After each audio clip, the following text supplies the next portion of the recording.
जय हिंद। आप सभी का स्वागत है आपके अपने यूट्यूब चैनल क्रेजी मैथ्स 062 में। मेरे डियर स्टूडेंट्स, आज हम लोग क्लास 12th के इंग्लिश के प्रोज सेक्शन के first chapter Indian civilisation and culture के ऑब्जेक्टिव क्वेश्चन को करने वाले हैं। और बहुत ही भिविया ऑब्जेक्टिव है इसमें, जो कि बहुत सारे क्वेश्चन बोर्ड एग्जाम में पूछा गया भी है। तो आप लोग इस वीडियो को पूरा देखिए और सभी क्वेश्चन को सॉल्व करने का प्रयास कीजिए। और इसके साथ साथ आपको ना यहाँ पे इतना बेहतर तरीके से बताया जा रहा है कि आप लोग भी कहिएगा कि क्लास जो है आज की बेहतरीन होने वाली है। तो चलिए स्टार्ट करते हैं बिना देरी के आज की क्लास। और देखिए यहाँ पे लिखा हुआ इंडियन सिविलाइजेशन एंड कल्चर, भारतीय सभ्यता एवं संस्कृति। तो चलिए आज की क्लास स्टार्ट करते हैं।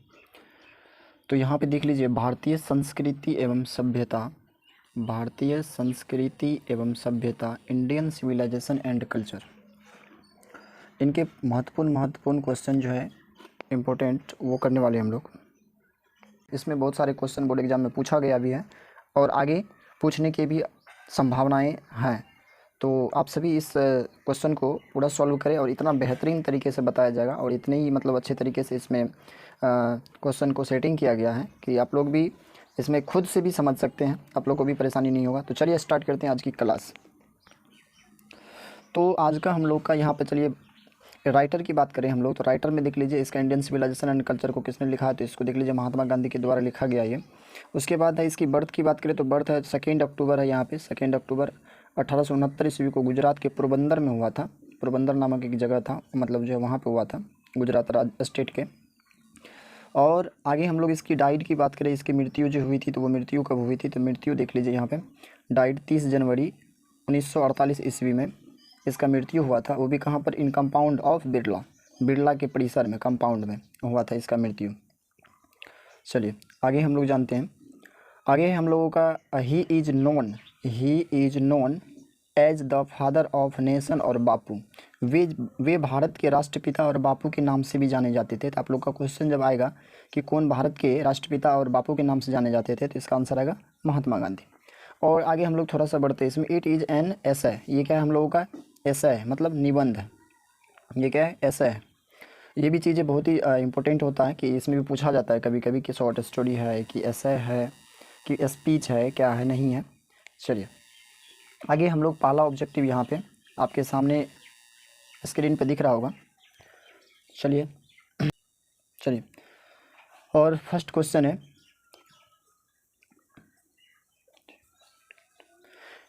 इन no civilisation have all mean attend. इसका क्या मतलब है, थोड़ा सा समझिए अच्छा से। In no civilisation have mean attend, किसी भी सभ्यता में सभी मनुष्य ने इसे नहीं प्राप्त किया है। किसी भी सभ्यता में सभी मनुष्य ने इसे नहीं प्राप्त किया है। किसको, शत्रुता को यानी इम्यूनिटी को, इनमिटी को, जेलेसी को, ईर्ष्या जिसको बोलते हैं, परफेक्शन पूर्णता या सिद्धि, एजुकेशन शिक्षा। तो इसकी जो राइट आंसर हो जाएगा, इसका राइट आंसर हो जाएगा सी, ऑप्शन नंबर सी। इसका राइट आंसर हो जाएगा ऑप्शन नंबर सी। इसका राइट आंसर क्या होगा, ऑप्शन नंबर सी। क्यों, क्योंकि जो है कोई भी सभ्यता है मान लीजिए, उसमें पूरा मनुष्य जो है सिद्धि प्राप्त नहीं किया है, किसी भी सभ्यता का जो लोग हैं वो। चलिए आगे बढ़ते हैं हम लोग इसी में। और सेकेंड क्वेश्चन है, the Gujarati equivalent for civilization means. अब देखिए सभ्यता के लिए गुजराती समान अर्थ क्या है उसका, या बराबर अर्थ क्या है। गुजराती जो है उस सभ्यता किसके बराबर होता है गुजराती में, एक तरह से मुझे गुजरात में वो क्या मानते हैं इस चीज़ को, तो वो इस चीज़ को मानते हैं गुड कंडक्ट, अच्छा आचरण मानते हैं। किसको, सभ्यता को, सिविलाइजेशन को। सिविलाइजेशन को क्या मानते हैं, गुड कंडक्ट। मतलब गुड कंडक्ट मतलब कि अच्छा आचरण। बाकी और सब बैड कंडक्ट बुरा आचरण है, इंटेलिजेंट यानी तेज आचरण। उसके बाद डिलाइटफुल है तो रमणीय या सुंदर आचरण। तो हिंदी भी लिख लिया गया है यहाँ पे और आप लोगों को समझने में दिक्कत नहीं होगा। और बहुत ही अच्छे क्वेश्चन हम लोग करने वाले हैं, तो आप लोग बने रहिए हमारे वीडियो में। बहुत ही ज़बरदस्त तरीके से आप लोगों को यहाँ पर बताया जाएगा। चलिए हम लोग का थर्ड क्वेश्चन है जो आपके स्क्रीन पर दिख रहा होगा, लीजिए। और थर्ड क्वेश्चन है, civilisation is that mode of conduct which points out man the path of duty is taken from. ये आपकी बुक जो है ना, प्रोज सेक्शन का जो फर्स्ट लेसन है इंडियन सिविलाइजेशन एंड कल्चर, उसका एक लाइन को उठा लिया गया बुक में से, उसमें से निकाल लिया गया है। और पूछा जा रहा है कि ये जो लाइन लिया गया है वो किस चैप्टर से लिया गया है। सब इसका हिंदी जान लीजिए क्या हो गया, सभ्यता आचरण की वह पद्धति है जो मनुष्य को कर्तव्य का मार्ग बताती है, डैश से लिया गया है। मतलब ये लाइन जो उठा के लिया गया है, कहाँ से ये लिया गया है यहाँ पे, तो ये हम लोग का इंडियन सिविलाइजेशन एंड कल्चर, वहाँ से उस पार्ट से इसको लिया गया। चलिए आगे हम लोग का फोर्थ क्वेश्चन को जानते हैं। फोर्थ को बाकी और ऑप्शन जो है उसको पढ़ लीजिए आप लोग। चलिए मेरा अगला क्वेश्चन है यहाँ पे, sum of the immediate and brilliant results of modern invention are to maddening to resist। ये भी वही हाल है इसका भी कि मतलब ये लाइन कहाँ से लिया गया है, तो ये इंडियन सिविलाइजेशन एंड कल्चर का जब आप चैप्टर बाय उसको लाइन बाय लाइन पढ़िएगा तब आपको पता चलेगा कि ये लाइन उसी का लिया गया, उसी से लिया गया। तो इसका हिंदी जान लीजिए क्या हो गया, आधुनिक आविष्कारों के कुछ तत्कालिक और शानदार परिणाम इतने भयावह है कि उनका विरोध नहीं किया जा सकता है, डैश से लिया गया है। तो ये लाइन जो है ये यहाँ इंडियन सिविलाइजेशन एंड कल्चर से लिया गया है। चलिए आगे जानते हैं। आगे है नेक्स्ट पेज। चलिए ये उसी का ऑप्शन है, उसी पेज का जो हम लोग अभी देख रहे थे। चलिए फिफ्थ क्वेश्चन आप लोग के सामने है। फिफ्थ क्वेश्चन बताइए क्या होगा, ये भी उसी प्रकार का है, the more we indulge in our passion the more unbridled they became. ये लाइन जो है इज टेकन फ्रॉम, ये लाइन कहाँ से लिया गया, जितना अधिक हम अपने जुनून में शामिल होते हैं वे उतने ही बेलगाम होते जाते हैं, डैश से लिया गया है। तो बस ये सब पूछा गया क्वेश्चन सब है और इसको देखना जरूरी है। ये भी उस इंडियन सिविलाइजेशन एंड कल्चर का ही पंक्ति लिया गया, वहाँ से उठाया गया है। चलिए नेक्स्ट क्वेश्चन हम लोग देखें। हिंदी लिख दिया गया, बाकी ऑप्शन को आप लोग पढ़ लीजिए फटाफट। उसके बाद जो है अगला जो क्वेश्चन है, अगला क्वेश्चन देख लीजिए क्या है, 6 नंबर का क्वेश्चन आपके स्क्रीन पे दिख रहा होगा। चलिए dash were satisfied with true home rule. अब कौन जो थे, कौन सच्चे गृह, ट्रू होम रूल का मतलब देख लीजिए यहाँ पे, ट्रू का मतलब समझ रहे हैं आप लोग क्या होता है, सच्चे या फिर सच होता है, सही होता है। गृह नियम से संतुष्ट थे, मतलब ट्रू होम रूल से कौन संतुष्ट थे ऐसा समझ लीजिए, इससे कौन सेटिस्फाइड थे। तो इसका राइट आंसर हो जाएगा आवर एंसेस्टर, हमारे जो पूर्वज थे ना वो ट्रू होम रूल से संतुष्ट थे। मतलब वो समझिए शहर और में रहना पसंद नहीं करते थे, जो भी गाँव था विलेज वगैरह में ही रहना पसंद करते थे वो, क्योंकि शहर और में जो है ना लूटपाट चोरी डकैती वगैरह ये सब जो था, रोबर्स था, वो सब ज़्यादा रहता था। तो इसलिए हमारे पूर्वज लोग गाँव में ही रहना पसंद करते थे। नेक्स्ट क्वेश्चन चलिए हम लोग जानते हैं। नेक्स्ट क्वेश्चन है Indian mains remains immovable and that is her. Bharat अचल है यानी स्थिर है एक तरह से समझ लीजिए, और वह उसका डैश है, और वह उसका क्या है, डैश है। तो इसका राइट आंसर की बात करें हम लोग, इंडिया रिमेन्स इमूवेबल, बताइए क्या होगा इसका। इसका आंसर हो जाएगा option number B, option number B ये रहा। चलिए ग्लोरी, यानी कि भारत की जो महिमा है ना वो क्या है हम लोगों का, इंडियाज ग्लोरी की बात करें तो इंडियाज ग्लोरी जो है वो क्या है, इमूवेबल है, मतलब वो स्थिर है, अचल है, ऐसा ही। चलिए नेक्स्ट जानते हैं। अगला क्वेश्चन आप लोगों को दिख रहा होगा स्क्रीन पे, चलिए लीजिए और आप लोग इसको लगाने का प्रयास कीजिए। ये भी वही है कि यहाँ पे इज टेकन फ्रॉम लिखा हुआ है, तो पढ़ लेते हैं एक बार। The sentence after all there is something in Hindus that has kept it alive up till now is taken from.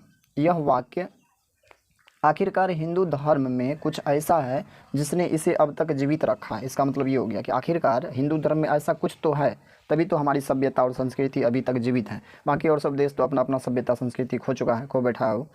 ये लाइन कहाँ से लिया गया, तो बस वही अभी जो चैप्टर पढ़ रहे हैं अपना लोग उसी चैप्टर से लिया गया, इंडियन सिविलाइजेशन एंड कल्चर से। चलिए नेक्स्ट क्वेश्चन है, नेक्स्ट क्वेश्चन देखिए आप लोग भी। चलिए नेक्स्ट क्वेश्चन है, Gandhi ji died at the hand of fanatic on.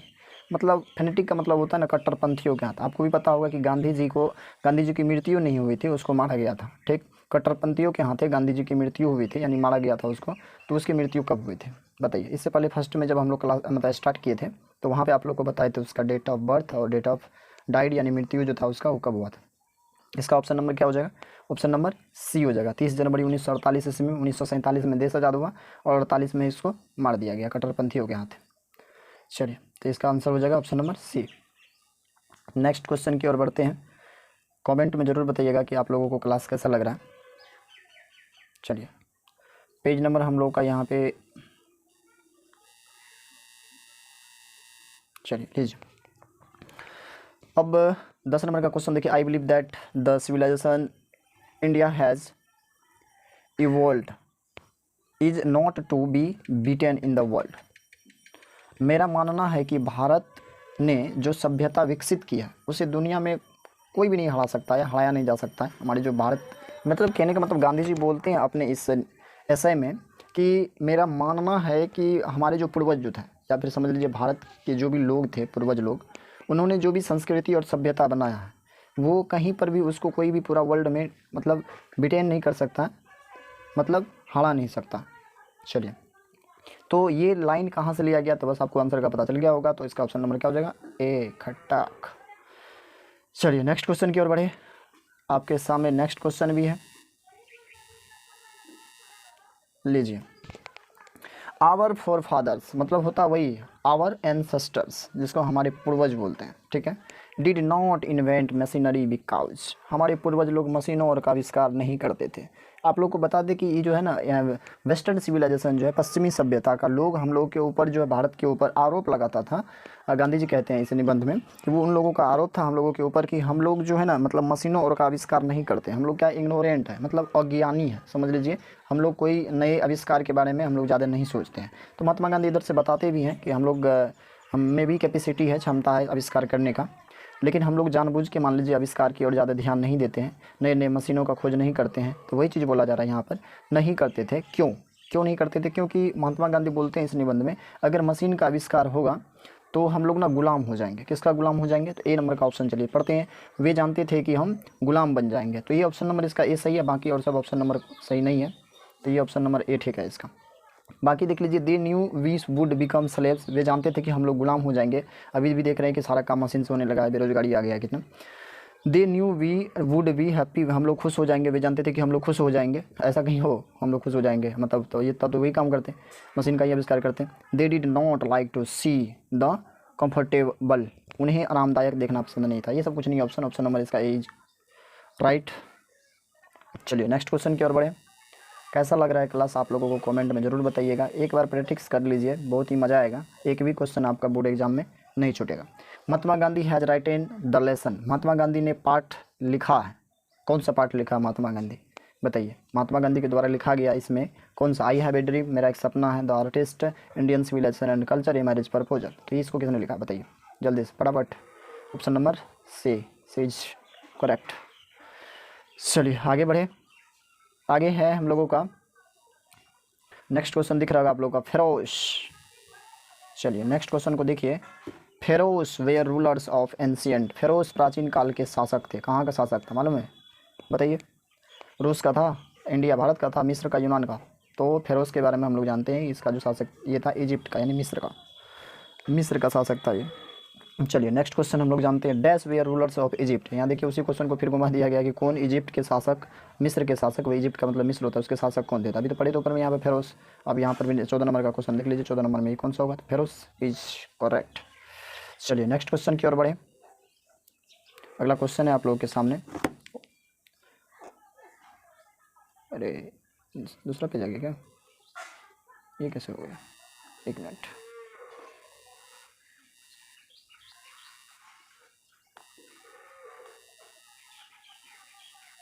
चलिए अगला पेज ही लेना था। तो हम लोग यहाँ पे 15 नंबर क्वेश्चन करने वाले हैं, और 15 नंबर क्वेश्चन को देखिए ध्यान से। Civilisation is the state of development of a dash, सभ्यता डैश के विकास की एक मान लीजिए स्टेट है, अवस्था। किसका विकास होता है? सभ्यता से। अब मान लीजिए जानवर और का तो विकास होगा नहीं सभ्यता, और सभ्यता का विकास कैसे होगा? लोगों के विकास का ना वो, सभ्यता से हम लोग का जानवर पक्षी और का क्या लेना देना, उससे मनुष्य का ही लेना देना उससे। चलिए नेक्स्ट पेज की ओर बढ़े। नेक्स्ट पेज आपके सामने है, उसका ऑप्शन नंबर 8 सही था। बाकी का आपका ऑप्शन देख लीजिए, यहाँ पे बर्ड्स है, नॉन लिविंग थिंग्स है, तो ये सब कुछ नहीं होगा। आगे चलिए बढ़ते हैं। नेक्स्ट है Gibbon is associated with, Gibbon किससे संबंधित है? गिब्बन क्या है? गिब्बन एक शहर का नाम है, ठीक है, वो जो कहाँ पे है उसका बारे में बोलना है आप लोगों को। गिब्बन कहाँ अवस्थित है या किससे संबंधित है? एसोसिएटेड। तो इसका ऑप्शन नंबर हो जाएगा ए, इटली। उसके बाद यूरोपियन सिविलाइजेशन, 17 नंबर का क्वेश्चन देखिए, will mean dash for India. अब देखिए यूरोपियन सिविलाइजेशन, भारत में अगर इस चीज़ का, यूरोपीय सभ्यता का अर्थ भारत के लिए क्या होगा? अगर भारत के सभी लोग पश्चिमी सभ्यता को अपना ले तो क्या होगा? तो इसका क्या होगा कि मान लीजिए अभाव हो जाएगा किस चीज़ का? लिविंग थिंग्स जीविका का, उसके बाद देख लीजिए यहाँ पर वास्तविक इसका विनाश हो जाएगा, समझिए भारत का विनाश लिखा है कि रेन हो जाएगा विनाश, यहाँ की जो सभ्यता है ना उस सभ्यता का विनाश हो जाएगा और यहाँ का लोग भी बर्बाद हो जाएगा अगर हम लोग पश्चिमी सभ्यता को अपना ले तो लोग का अपना खुद का सभ्यता का कोई ठिकाने नहीं है, लोग क्या होगा। चलिए 18 नंबर क्वेश्चन आप लोग को दिख रहा होगा स्क्रीन पे। Simple living and high thinking is the base of, साधारण जीवन और उच्च विचार का आधार, ये जो है किसका एक तरह से समझिए कहना था। तो ये मतलब जो है इंडियन सिविलाइजेशन का था। सिंपल लिविंग, अब प्लेन लिविंग की बात जब भी आएगा तो प्लेन लिविंग में आ जाएगा उसमें वेस्टर्न सिविलाइजेशन में, ठीक है, या यूरोपियन सिविलाइजेशन बोल सकते हैं। यूरोपियन सिविलाइजेशन और वेस्टर्न सिविलाइजेशन एक ही होता है। इंडियन सिविलाइजेशन में ये अंतर्गत आता है simple living and high thinking, Mahatma Gandhi का एक तरह से मोटो था ये। चलिए आगे बढ़ते हैं। आगे है आप लोगों के सामने देख लीजिए, Indian glory is that it is. अब देखिए भारतीय गौरव या महिमा का दीजिए, ग्लोरी का मतलब महिमा भी होता है, तो भारतीय महिमा या ग्लोरी यह है कि वह क्या है, वह क्या स्थिर है, अचल है, मतलब भारत की जो महिमा है ना वो अभी बरकरार है, उसको कोई हिला डोला नहीं सकता उसकी महिमा को। ये महात्मा गांधी का मानना है, देश आज़ाद होने से पहले लिख पढ़ के चले गया। उसके बाद अभी भी बहुत जगह भारतीय संस्कृति और सभ्यता का पालन हो रहा है, लेकिन हम लोग अभी समझ लीजिए कि वेस्टर्न सिविलाइजेशन की ओर ही बढ़ते जा रहे हैं। चलिए नेक्स्ट क्वेश्चन हम लोग देखें, अभी ये चीज़ देख चुके हैं। 20 नंबर क्वेश्चन है, dash was a spiritual leader more than a politician. कौन जो है एक राजनेता से अधिक आध्यात्मिक नेता थे। स्पिरिचुअल मतलब आध्यात्मिक होता है, पॉलिटिशियन मतलब राजनीतिक से, राजनेता से समझ एक तरह से, पॉलिटिशियन से कौन सबसे अधिक स्पिरिचुअल लीडर थे, तो ये महात्मा गांधी थे। आध्यात्मिक नेता में इसका गिनती आता था, तो Mahatma Gandhi option number C. Next है, मैं एक्सपेरिमेंट विथ ट्रूथ, सत्य के साथ मेरा प्रयोग, ये एक ऑटोबायोग्राफी है, ठीक है। मैं एक्सपेरिमेंट विथ ट्रूथ, ये जो है मैं एक्सपेरिमेंट विथ ट्रूथ, ये है यहाँ पे मैं एक्सपेरिमेंट विथ ट्रूथ, सत्य के साथ मेरा प्रयोग होता है इसका, ये किसके द्वारा लिखा गया है, तो ये ऑटोबायोग्राफी है महात्मा गांधी का, आत्मकथा इसको कहिए एक तरह से, तो इसका आत्मकथा है जो महात्मा गांधी लिखे हैं, तो इसका option number D is right.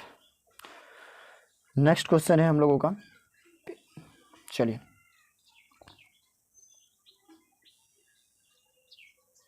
Okay चलिए नेक्स्ट क्वेश्चन है हम लोगों का यहाँ पे 22, और 22 का क्वेश्चन है, the human mind is restless dash, तो restless dash the more it gets the, उसके बाद द मोर इट वांट्स। मानव का मन, या कहिए मन कहिए या माइंड कहिए, दिमाग कहिए, अशांत है या बेचैन डैश की तरह होता है, तो बेचैन चिड़िया की तरह होते हैं, बर्ड्स की तरह होता है। ह्यूमन माइंड इज रेस्टलेस, यहाँ पर बर्ड होगा, बर्ड की तरह होता है। इसे जितना दीजिएगा ना, एक बेचैन पक्षी को देखते हैं, मतलब समझ लीजिए कि वो कभी चैन से बैठता नहीं है, इसको जितना दीजिए हमारे माइंड को, मन को, वो उतना और चाहेगा। तो ये हम लोगों का यहाँ पर महात्मा गांधी बोलते हैं कि we notice that our mind is a restless bird. चलिए नेक्स्ट है, the people of Europe learn their lesson from the writing of the man of dash. Europe के लोगों ने डैश के आदमी से लेखन से अपना सबक सीखा है। मतलब यूरोप का जो, अभी क्या बोले थे इससे पहले, बोले थे ना कि पश्चिमी सभ्यता का लोग सब जो है ना, वो समझ लीजिए खुद की उसकी सभ्यता संस्कृति पे भरोसा नहीं था उस लोग को, दूसरे से ना वो मतलब एक तरह से सीखने का काम करता था अपना लेसन। चलिए ये 23 नंबर का था, ओके, किससे, तो इसका ऑप्शन नंबर हो जाएगा लेसन राइटिंग यूरोपियन। चलिए ठीक है, इसका हो जाएगा option number C, option number C, Greek और रोम, इससे वो सीखे थे अपना लेसन। ओके हाँ, यहाँ देखिए आ गया 24 नंबर का क्वेश्चन को देखिए थोड़ा सा।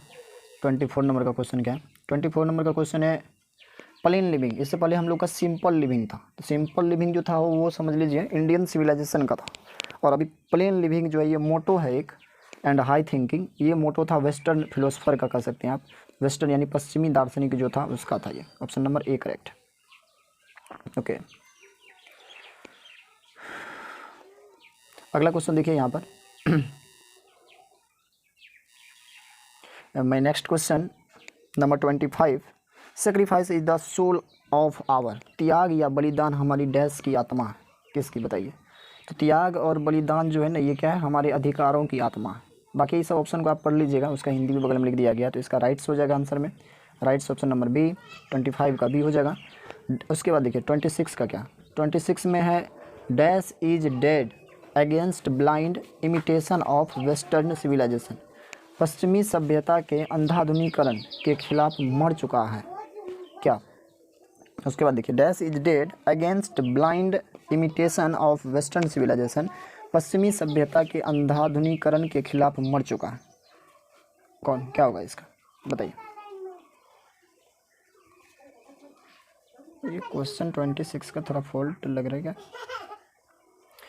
खैर इसका लग रहा है कुछ क्वेश्चन में कम्प्लीटली नहीं है, बट इसका ऑप्शन नंबर बी कर लीजिए, बी लग रहा है, ठीक है बी ही होना चाहिए, बी, क्योंकि हम लोग जो चैप्टर पढ़ रहे हैं तो इस क्वेश्चन नंबर थोड़ा फॉल्ट लग रहा है।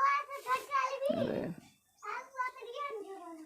ये था, चलिए ठीक है, ठीक है। अगला क्वेश्चन देखिए, अगला क्वेश्चन है हम लोगों का, इसका हो जाएगा 26 का ना, 26 का बी हो जाएगा, option number B, B is correct. पश्चिमी सभ्यता के अंधाधुनीकरण के खिलाफ मर चुका है, कौन सी मर चुका है तो देख लीजिए यहाँ पे, तो इसका हो जाएगा option number B, Mahatma Gandhi is dead against, मतलब उसके खिलाफ, पश्चिमी सभ्यता के खिलाफ समझ लीजिए, उस अंधाधुनीकरण के खिलाफ मर चुका है। चलिए नेक्स्ट है हम लोगों का डैश वे आर सेटिस्फाइड, कहाँ चले गए यार, हो क्या ये पेज कहाँ चले जा रहा है।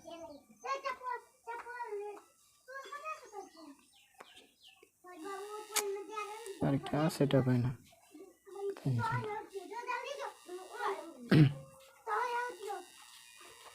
चलिए नेक्स्ट क्वेश्चन देखिए, यहाँ पे क्वेश्चन नंबर हम लोगों का है,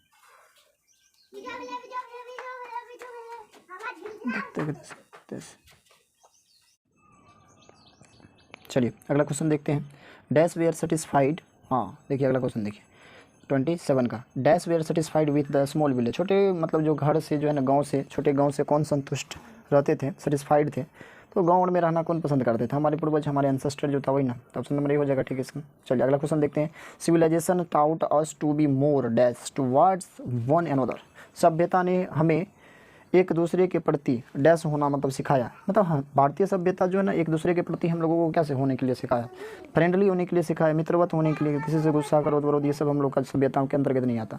चलिए मैं नेक्स्ट क्वेश्चन,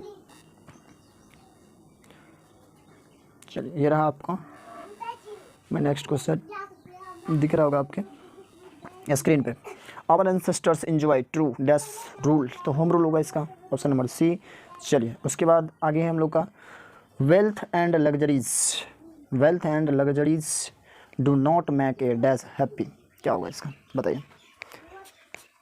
धन और विलासिता किसी को डैश खुश नहीं बनाती है, किसी को डैश खुश नहीं बनाती, किसी आदमी को खुश नहीं बनाती है, मैं नहीं होगा इसका, option number B. Gandhi ji went to Champaran, Champaran गए थे कब, 1915 ईस्वी है ना यहाँ पे, ऑप्शन नंबर, चलिए उसके बाद है चंपारण कब गए थे, है ना, तो 1915 में दक्षिण अफ्रीका से ये लौटे थे, लेकिन चंपारण में ये जो गए थे, चंपारण जो गए थे तो ये 1917 ईस्वी में गए थे, ऑप्शन नंबर सी हो जाएगा इसका 31 का। चलिए आगे बढ़े, चलिए देख लीजिए अगला क्वेश्चन,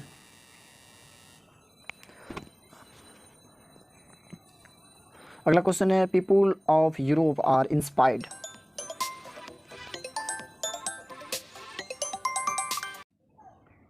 चलिए अगला क्वेश्चन देखते हैं, अगला क्वेश्चन है द पीपुल ऑफ, ये तो हो गया था 32 का हो गया था, उसके बाद आ जाइए यहाँ पे 33 में,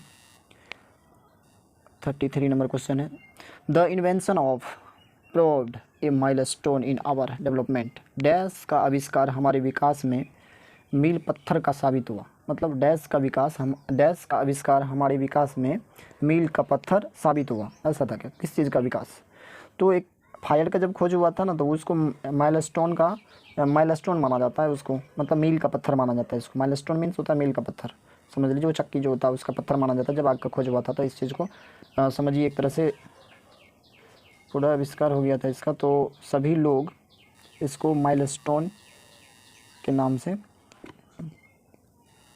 जानते थे। चलिए उसके बाद है 34 का observing all this our ancestors disordered date us from luxuries and pleasures is from, यह सब देखते हुए हमारे पूर्वजों ने हमें विलासिता और आनंद से मना किया था, क्या बोले, यह सब देखते हुए हमारे पूर्वजों ने हमें विलासिता और आनंद से मना किया था। मतलब यहाँ पे जो लिखा हुआ है ना, क्या बोलते हैं, प्लीजर, और उसके बाद है लग्जरीज।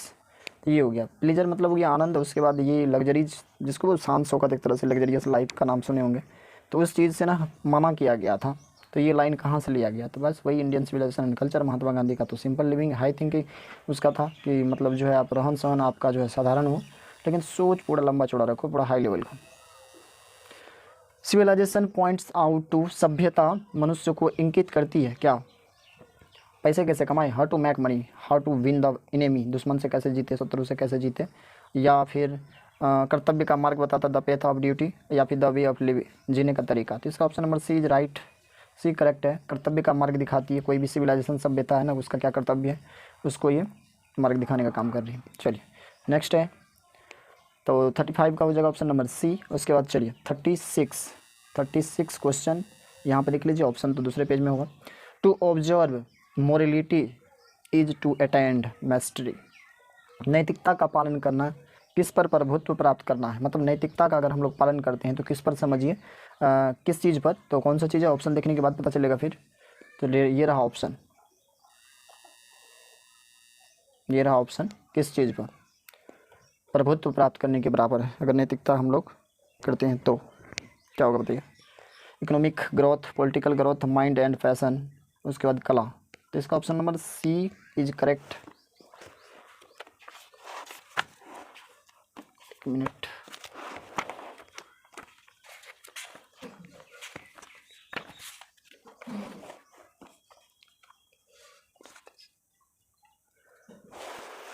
इसका ऑप्शन नंबर सी सही है। चलिए नेक्स्ट टाइम लोग का, the mind is a restless bird which always remains, मन एक बेचैन पक्षी है जो हमेशा रहता है, क्या अनसेटिस्फाइड रहता है, मतलब असंतुष्ट रहता है। चलिए नेक्स्ट क्वेश्चन हम लोग देखें। नेक्स्ट क्वेश्चन है हम लोगों का ये रहा, हैप्पीनेस इज लार्जली ए, खुशी काफ़ी हद तक एक है क्या, मानसिक स्थिति, mental condition, physical condition, disease बीमारी, या फिर ये देख लीजिए इमेजिनेशन, कल्पना। इमेजिनेशन का मतलब होता है कल्पना, तो मेंटल कंडीशन ने खुशी जो होता है वो क्या है, मेंटल कंडीशन में ही आता है उसका, तो ऑप्शन नंबर इसका ए करेक्ट है। चलिए नेक्स्ट क्वेश्चन है हम लोगों का। नेक्स्ट क्वेश्चन आप लोग को दिख रहा होगा, लीजिए, Mahatma Gandhi was more a dash, spiritual leader था ना, आध्यात्मिक नेता, किससे, पॉलिटिशियन से ज़्यादा आध्यात्मिक नेता थे वो। देख लीजिए स्पिरिचुअल लीडर कहाँ, बाकी ऑप्शन आप पढ़ते जाइए, थोड़ा सा मतलब जो है स्पीड कर देते हैं, नहीं तो वीडियो थोड़ा बड़ा हो जाएगा। आगे आइए, आगे हम लोगों का यहाँ पे 40, I am thankful to the west for many things I have learn from western literature is taken from, मैं पश्चिमी साहित्य से बहुत सी बातें सीखने के लिए पश्चिमी का आभारी हूँ, डैश से लिया गया, किससे, ये Indian civilisation and culture part का है, तो उससे लिया गया इस लाइन को। चलिए आगे है हम लोग का अगला नेक्स्ट क्वेश्चन है, आवर एंसेस्टर डिसऑर्डेड अस फ्रॉम, हमारे पूर्वज ने हमें मना किया था, कौन सी, ऑप्शन नंबर बी हो जाएगा, लग्जरीज एंड प्लेजर, विलासिता और आनंद। इसके लिए हम लोग को हमारे पूर्वज जो है ना इस चीज़ से वंचित रखा था, मतलब जो है महंगे चीज़ों से, लग्जरी चीज़ जो होता है महंगा ज़्यादा खुशी मतलब जो है उतना अच्छा नहीं होता, ऐसा कहना था। चलिए नेक्स्ट क्वेश्चन है, people in ancient days they are satisfied with, प्राचीन काल में लोग इससे संतुष्ट थे, किससे, प्राचीन काल के लोग जो थे विलेज गाँव में ही संतुष्ट थे। चलिए नेक्स्ट क्वेश्चन हम लोग का है ये रहा। चलिए नेक्स्ट क्वेश्चन देख लीजिए, our forefather saw that king and their swords were in fairs, हमारे पूर्वज ने देखा कि राजा और उनकी तलवारें डैश से घटिया थी, हमारे पूर्वज ने देखा, आवर फोर फादर मतलब हमारे पूर्वज हो गया इसका। उसके बाद saw that king and their swords मतलब तलवारें, swords were in fair to मतलब घटिया था, किससे, क्या होगा इसका बताइए, नैतिक की तलवारें। उसके बाद देख लीजिए यहाँ पर the swords of ethics, the swords of politics, the यहाँ पे द होता, सॉरी 10 लिखा गया है, यहाँ पे द होना था, इसको सही कर लीजिएगा, the words of economics, the words swords of treachery, क्या होगा इसका 43 का, ऑप्शन नंबर ए सही है, नैतिकता की तलवारें से जो ना वो घटिया थे। उसके बाद चलिए मैं नेक्स्ट क्वेश्चन ये रहा आपके स्क्रीन पे 44 का, इन ancient days the common people flowed, प्राचीन काल में आम लोग किसका अनुसरण करते थे? बिजनेस का, उद्योग का, एग्रीकल्चर खेती का, पॉलिटिक्स का। तो प्राचीन काल में लोग तो खेती बाड़ी करते थे ना।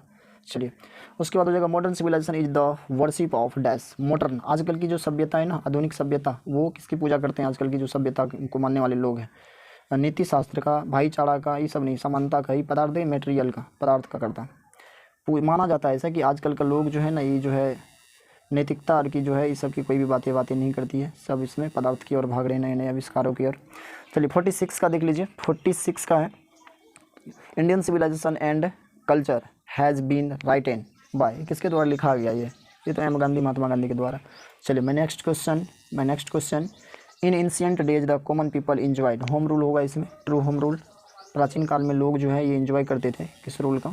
चलिए मैं उसके बाद नेक्स्ट क्वेश्चन है, the tendency of Indian civilisation is to elevate. भारतीय सभ्यता की प्रवृत्ति उन्नति की है, डैश की उन्नति, किसकी उन्नति होगा? 48 के बताइए जल्दी से, किसकी उन्नति का होगा? इसका हो जाएगा ऑप्शन नंबर सी। 49 का देखिए क्या, 49 में है इंडियन सिविलाइजेशन इज, भारतीय सभ्यता क्या नास्तिक है? उसके बाद ईश्वर में विश्वास पर आधारित है, based on belief in God, based on partiality, पक्षपात का सर्वश्रेष्ठ है। क्या होगा इसका ऑप्शन नंबर? एक ऑप्शन शायद अलग पेज में होगा, तो क्या होगा इसका ऑप्शन बताइए? ऑप्शन नंबर बी सही है इसका। चलिए इसके बाद नेक्स्ट पेज चलते हैं। नेक्स्ट पेज पे क्या है? नेक्स्ट पेज है who wrote young India. Young India,